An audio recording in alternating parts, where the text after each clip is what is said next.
Le manga que j'ai emprunté l'année dernière à la bibliothèque de l'Alcazar pour le proposer aux élèves a été un succès immédiat de la 6e à la terminale. Pourquoi? Parce que l'histoire est assez géniale et en même temps très originale et éducative.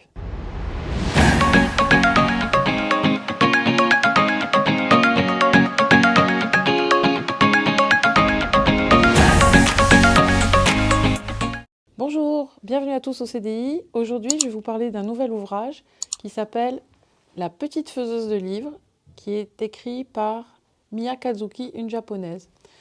Cette histoire a une histoire un peu particulière puisqu'elle est issue de romans au Japon. C'est une série de 28 tomes actuellement qui a été multi-récompensée et qui a ensuite été adaptée en manga, comme vous le voyez ici, et également en dessin animé.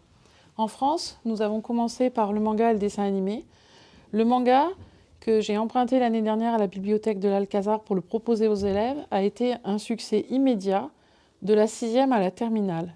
Pourquoi? Parce que l'histoire est assez géniale et en même temps très originale et éducative. Un petit mot sur l'histoire donc. C'est l'histoire d'une jeune fille de 26 ans qui est bibliothécaire, qui adore les livres et qui va se retrouver écrasée par sa bibliothèque et qui va mourir.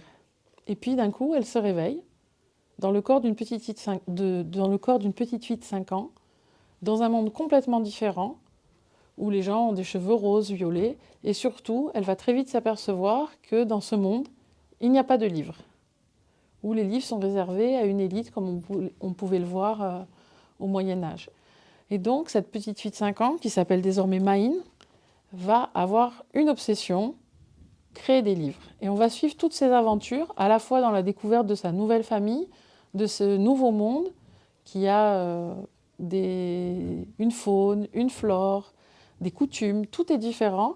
Et on va la suivre justement dans ses tentatives et sa volonté de créer des livres. Le manga est très joli, très classique, mais il est aussi très pédagogique. Ici, une illustration où on peut voir comment fabriquer du papyrus, puisqu'elle va faire plusieurs essais. Elle va essayer les tablettes, donc à travers ça, on va retrouver toute l'histoire de l'écriture aussi. En même temps, le personnage est extrêmement attachant, il est très rigolo, et comme je vous dis, cette histoire est tellement bien racontée que ça a vraiment été un succès l'année dernière. Du coup, on les a achetés au CDI, et que ce soit les élèves du collège ou les lycéens.